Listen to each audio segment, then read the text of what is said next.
welcome to this InsurTech webinar, part of the InsurTech Rising Live Digital Week. I'm Oisin Merrand, editor of InsurTech Rising. We'll be live tweeting this webinar, so you can join in the conversation using the hashtag InsurTechLive. Every day this week, we've explored some of the biggest issues facing the insurance industry through expert discussions, which we've carried out through a series of interactive webinars, live Q&As, podcasts, and articles, shedding light on the areas most ripe for innovation. You can catch up on all the best bits of Live Week by Googling InsurTech Rising Live. But today, we're taking a look at the state of blockchain in insurance. And I'm delighted to be joined by Greg Crow, who's Group Head of Architecture at XL Catlin, and Richard Phipps, who's a Finance Project Manager at Swiss Re. So, two's company, three's a crowd, and 15 insurers consorting is big news. Since it launched in October 2016, the B3I initiative has been grabbing headlines.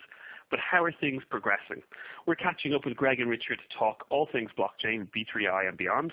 What can we expect in the near term? When will blockchain technology begin to deliver value? Which use cases should we be putting money on? Before we get going, I'd like to remind you that we'll be holding an interactive Q&A after the discussion with Greg and Richard.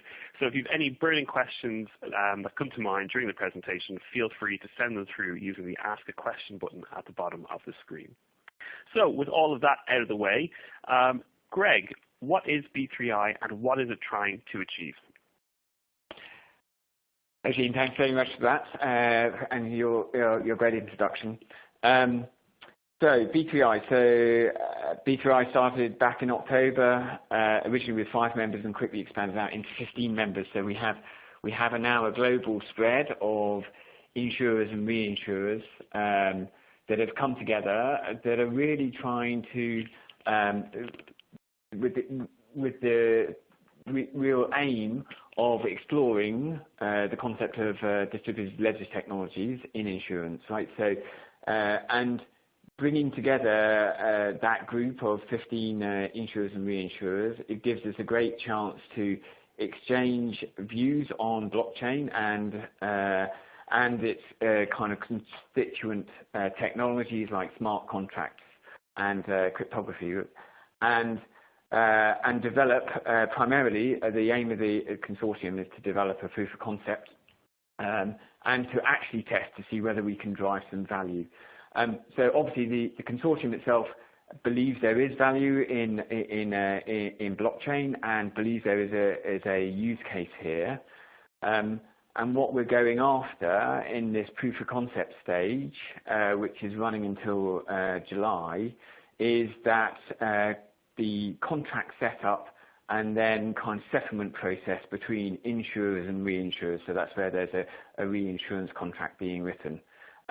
We're starting very small, so we refer to what we're building now in the proof of concept as the kind of skateboard versus a grander vision of a flying car of a industry-wide platform that can hold multiple contracts and can automate and drive efficiencies across the industry. But as I said, we're really going for the skateboard. So we're starting with a very small, simple contract, property catastrophe, and a limited set of automation to begin with, but really trying to get to that understanding of really does blockchain properly fit. A number of the members of the consortium have already played with blockchain and already done often internal proof of concepts. But it's now our chance to come together as a group and see whether actually you can make a consortium work as well to really get use out of the blockchain technology. So I think that's where we are today, Oisin. Thanks, Greg. So, Richard, what do you think the benefits might be? Yeah, sure, Oisin. So within B3I, it's often said more insurance, less admin is what we're trying to achieve. So by that we mean that insurers and reinsurers can interchange the information they need to more easily than in today's world. And by moving that information between us more easily, we can thus remove some costs and also improve kind of cash flow certainty, so which is an important issue in today's world where we have low interest rates. So cash flow certainty is certainly a benefit. And if we compare to today's world where processes to interchange information between insurers and reinsurers are often quite manual. So email exchange with attachments perhaps, and in some more advanced cases with electronic messaging. But the take-up on the whole has been relatively low to date of electronic messaging. And the idea here is obviously to come to some common platform, as Greg mentioned, and thus achieve these benefits. So, Richard, I mean, are data standards an important aspect of the B3I work then in that case? Yes, absolutely. Really, from the very first meetings that we had back last year, it was realized that if we're going to work together on a platform solution, we also need to speak the same data language, if you like. And it didn't take very long for the group to realize that within insurance and reinsurance, we have a good data standard already existing for electronic messaging called Accord. So it was a fairly easy choice to say, let's not reinvent the wheel, but rather use Accord. I think an important point to make, though, at this point is using a standard data language and standardizing a platform doesn't mean that the insurance product offering itself is standardized. So rather, going back to my point on benefits, we are sort of taking out overhead and administrative costs, but not necessarily impacting the product offering, which is kind of our proprietary and unique area. So why use blockchain for this project in the first place? Yes, good question. Essentially, the two or three key aspects I see a blockchain which make this particularly applicable. So starting with distributed ledger. So clearly, having a common view of the current state of play in terms of where a contract is at, what payments have been made back and forth, whether it be premium, commission, or claims, is a good thing. So distributed ledger is certainly a key part.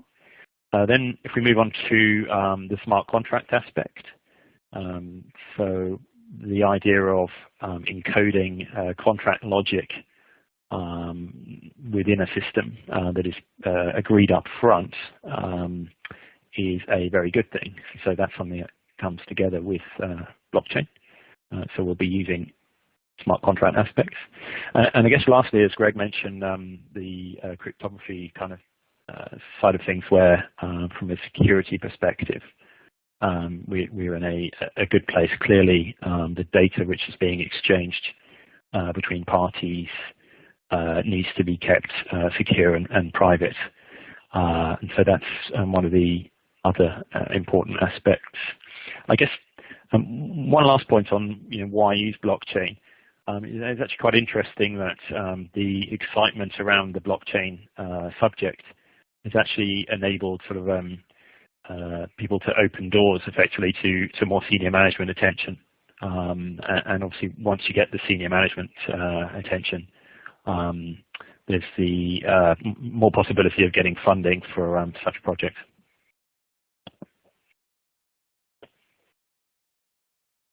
So kind of on the subject that you mentioned just there, because maybe different organizations having to kind of share information privately, it kind of brings us to the topic of, how can other insurance market participants get involved with B3I, if at all? Yes. So I guess the first thing is to register your interest with B3I. So that could be through Greg or myself, or Paul Mewson's name is also out there as someone from the Swiss Re side who's involved. So contact one of us in the first place and register interest. Secondly, I would say do all you can to familiarize yourself with the technology, so with blockchain, distributed ledger, smart contracts. It certainly takes a little bit of time, in my experience, to really understand the benefits, but it's very helpful if one comes to the table with some level of knowledge already.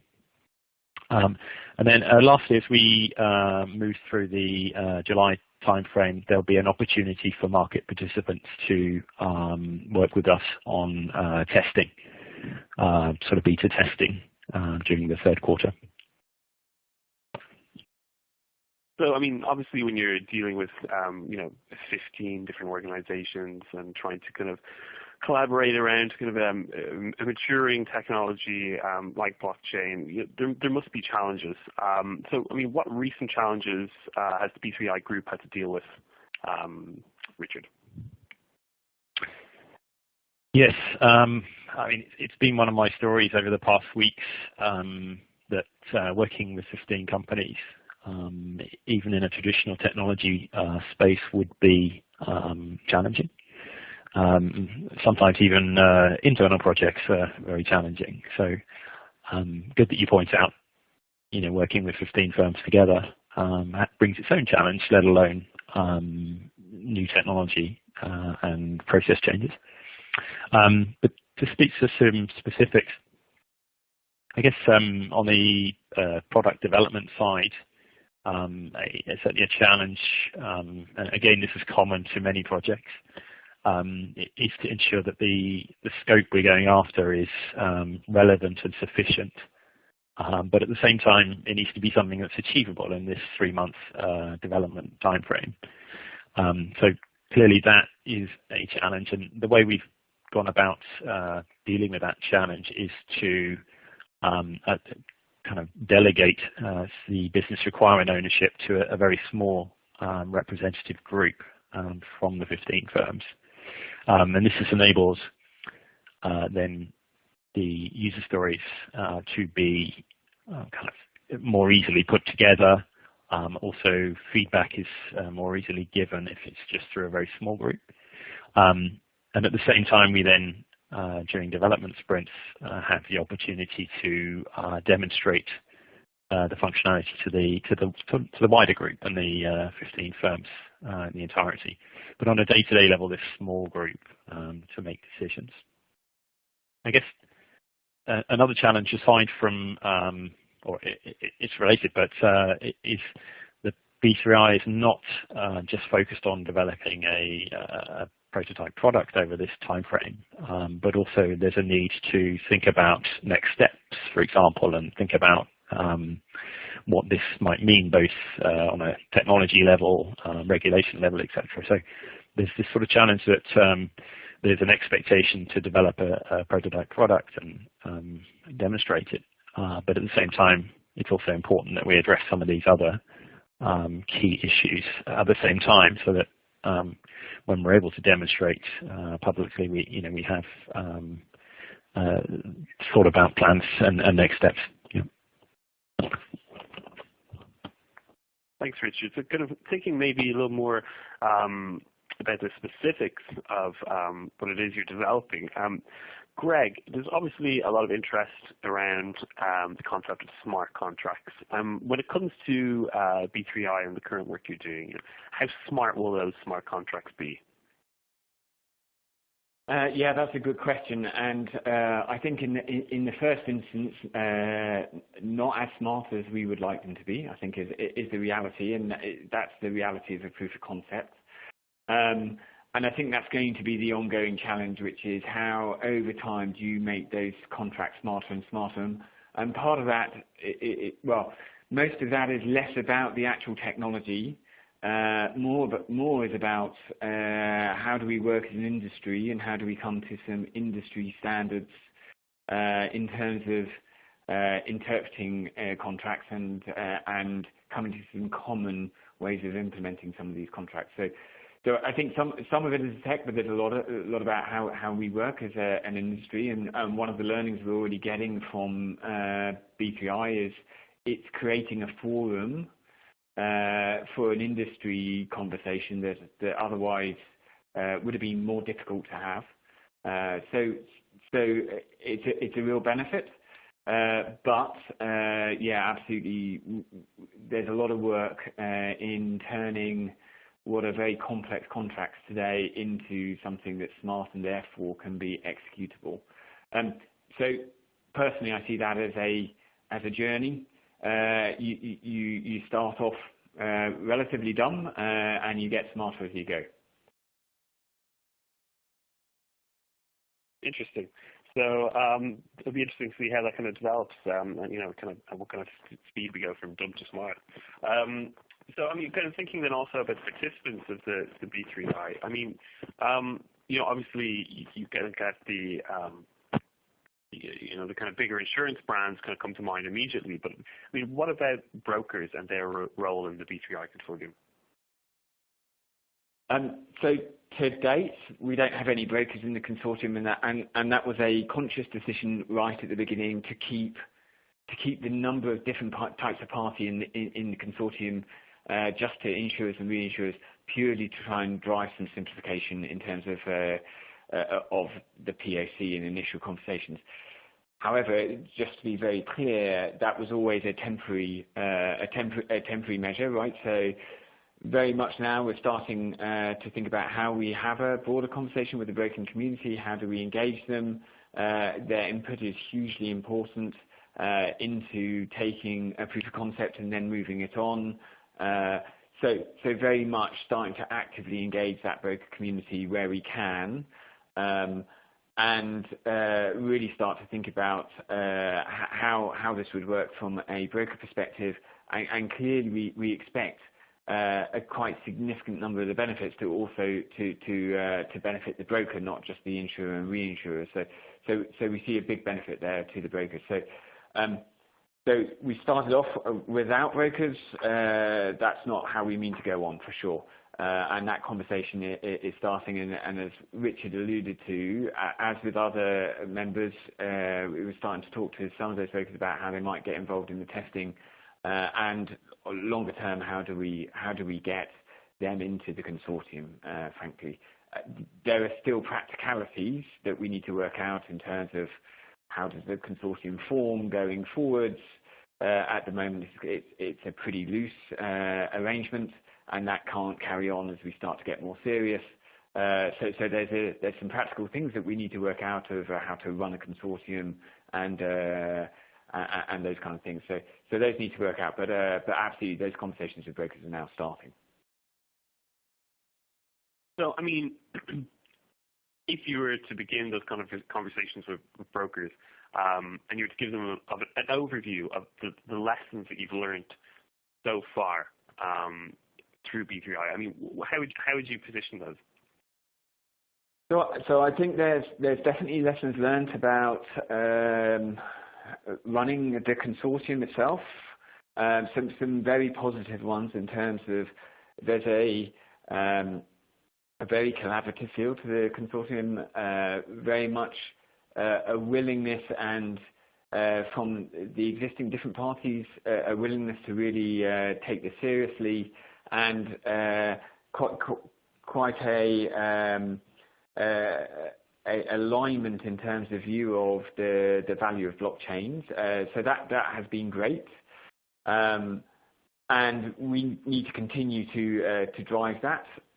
There are obviously issues with running consortium as well. We've got 15 people now. As Rich has talked about, we've tried to keep running the proof of concept to a slightly smaller group to try and enable that to move at pace. But of course, we don't want 15 people in the consortium. We want the whole industry in the consortium. So we need to. We already have learned some of the lessons of how to deal with an increased number to 15, but now we've got to start to use that experience as we start to expand out, and that certainly is going to be a challenge. I think also we're starting to really learn something around the technology that we're using and some of the challenges, availability of resources, but also the maturity of the platforms. And we've gone into this with our eyes wide open in terms of the maturity of the platforms and their ability to cope with some of the specific needs that we will have. So, for example, we will definitely need to make sure that not everybody can see everything that's going on the blockchain. We need to be able to maintain privacy between parties in some circumstances, and that's a very key requirement for us. And we're learning things about the tech, and we understand that the tech is maturing quickly underneath us, and we're still trying to deal with how do we ensure that we are able to keep up with that maturing of the platform without creating a lot of rework in the application that we're building on top of it. So some good early learnings, even from the proof of concept, and we're not quite done yet on the proof of concept.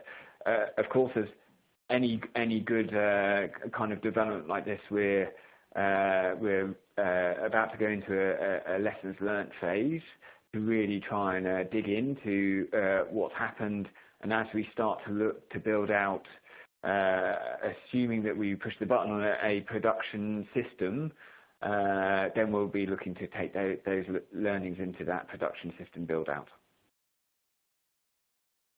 Right. Well, I mean, it certainly seems like there are lots of worthwhile lessons already at this stage. So before I put a final question to you, Greg, I'll just remind everybody listening that you can submit a question. We're about to start going through some of the ones that have already come in. But Greg, kind of wrapping up there on kind of what you said, I mean, do you think blockchain as a technology is ready for use in the insurance sector?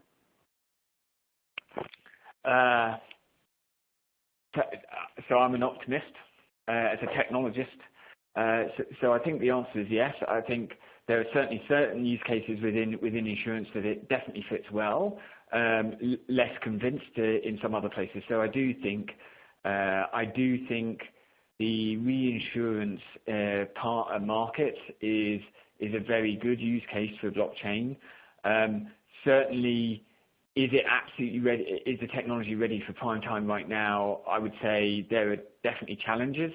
But having said that, there's the pace of development is quick, and therefore I think absolutely those opportunities will start to materialise in the short medium term. I'm not a proponent that says it needs to take another 3-5 years. I think we will start to see production systems starting to appear in certain parts of the insurance market over the next 1-2 years, and certainly that would be the ambition of the B2I consortium. Thanks, Greg. Very interesting. So, Richard, interesting question that's come in here that might be one for you. So, how can blockchain technology enhance the Russian economic initiative? Where and how could it add value? Yes, I was just having some conversation on this topic in the past week, actually. So, Rishikon is, for those who don't know it, sort of e-messaging initiative. So using traditional technologies as such to exchange information between insurers and reinsurers. That's incredibly important to keep pushing along with. And I know there's some activity around the placing process, the contract placing process for the time being. In terms of blockchain, I see it as a logical kind of next step in terms of technology stack there for exchange of data. But for sure, I think in the next years, we still see kind of the e-messaging side of things as being critical. And assuming that the B3I initiative goes further over those years, that perhaps that starts to kind of take over from e-messaging at some point in time. So I think, just to look at the second question posted there, so the where and how does it add value? I think really it's about, in the current world of e-messaging, we have back and forth kind of process whereby information is sort of sent from one party to the other. There's the potential for then a query to go back to the sender, and then perhaps some sort of version control issues around the data going back and forth. And whereas a distributed ledger, of course, by default is always holding the latest state of play. So it's not a question of saying, having to call someone up and say, are you going to send it over? But rather seeing the same information there and then. So absolutely, Rishikon's important, and I see this as kind of a logical technology development, really. Thanks, Richard. An interesting question came in here. Greg, perhaps you'll take a stab at this one. When do you think we'll see more innovative applications beyond back office process, particularly in retail? I guess everybody's got a slightly different definition of retail. So that if I were to interpret that as personal lines, I think it's a good question. I'm not sure. I see certainly in personal lines. I think it's. I think the use cases are maybe slightly less obvious. The way I tend to think about the use cases for blockchain and insurance is that I tend to see the horizontal back office ones where you can see that it could potentially really enable the efficiency in the market. So take the Lloyd's market or take the whole reinsurance market, which obviously where P2I is starting to play. I think absolutely we will see customers of ours using blockchains, and therefore those extending into the insurance value chain to some extent at the front end of the process. So whether that be a logistics supply chain that is using a blockchain, and therefore that insurance contract is then that is insuring the object going through the logistics supply chain. I absolutely see that as a use case as well. And we see announcements almost daily, seemingly, of somebody else in the insurance world having done some sort of proof of concept or written a contract on them as we start to see. So I think in the personalised space, if that's what the question was in terms of retail, then I think it's a little bit more tricky. Personally, I haven't yet seen that, and we don't play in that space, so we spend less time thinking about it. But if you are an optimist from a blockchain perspective, then blockchain has the potential to disrupt many different types of areas, whether that be KYC or people just having their own personal blockchains. Then reinsurance might be needing to reinsure. So I'm sure we haven't seen the end of the potential development of use cases. In fact, I suspect we're right at the beginning. Yeah, absolutely, exciting times ahead. Richard, so perhaps you'll take a stab at the next question here. So what will it require to take smart contracts from dumb to smart? Will we see a new hybrid lawyer-coder emerge in insurance? So a question on the kind of organizational and kind of talent implications for blockchain across the industry. Yes. If I knew the answers to this one, for sure, I could do very well in the next years. But I was interested. I was at a conference last week on the subject of distributed ledger, and half of the participants presenting were from law firms. So law firms are clearly looking at this space very seriously, and are certainly taking active steps to work with distributed ledger and smart contract technology. So I think I also see, in terms of career progression for individuals, that yes, a sort of a hybrid lawyer coder type role could be something we start to see, and that is, I guess, as the number of people who have both of these skill sets increases over time, then this will help to drive the approach that is taken. I think per Greg's earlier comments, we're certainly at an early stage for smart contract programming, if you like, and execution. But I think many people can see the clear benefits on the positive side, but also many people can see the significant challenges on the opposite end of the spectrum, where contracts historically have some degree of kind of uncertainty or lack of certainty, almost by design. So this is one of the themes that came from certainly the conversations I was involved with last week. So certainly just to summarize, I guess, yes, I foresee more people with this kind of mixed skill set of kind of law background together with some form of sort of code mindset. Yeah. Thanks, Richard. Perhaps we'll wrap it up with one final question. This has come through for Greg, perhaps. And this question is around how you overcome blockers internally around kind of exploring blockchain. And this question says, often with blockchain, it's not the CTO or the technological staff who see the value, it's the CUO, for example. How do you drive blockchain initiatives in the face of reluctance in the technology function? So I think that poses a bigger question about what does a technology function in an insurance company look like. So if I think about insurance specifically, and certainly we're starting to form a view of how that might change over time. And as somebody that is responsible, I guess, for the technology direction, we're very much interested in running towards these new technologies and encouraging our whole technology department to educate themselves and really start to play with this stuff. And what you'll find is that a lot of people are starting to play with some of these new technologies just in their personal lives. And actually there are some skill sets that you might not even be aware of within your tech department. Of course, there are definitely barriers though there.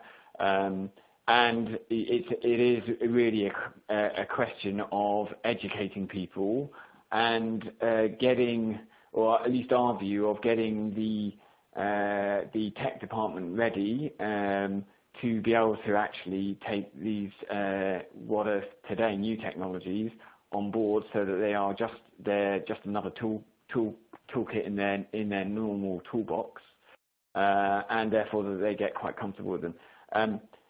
For me, it's about driving a bit of excitement, gives people something new to learn. So there's a little bit hearts and minds here, I think with the tech community. I do think we also see we see a real range within our business, and those that are more tech savvy, certainly those that are more tech inclined, and we're seeing more of that obviously as from the younger age group. But people are definitely becoming much more aware of how some of these new technologies could be benefiting, and we're starting to see that flow through into our discussions with the business as well. That's positive signs then, I suppose, for blockchain and insurance. So I think that's all we have time for now. Thanks for joining us, Richard and Greg. Really happy to have you along, and hope you can make it to InsurTech Rising in October, where we'll be taking a closer look at some of the solutions built on blockchain that are coming to market. Today is the final day you can avail of our discounted pricing, but you can also get further 10% off using the code InsurTech Rising Live. If you have any feedback on today's webinar or any recommendations for future webinars, please do complete our short survey at the end of this session. It should flash up on your screen shortly. Thank you, everyone, and have a good afternoon. Thanks very much. Thank you.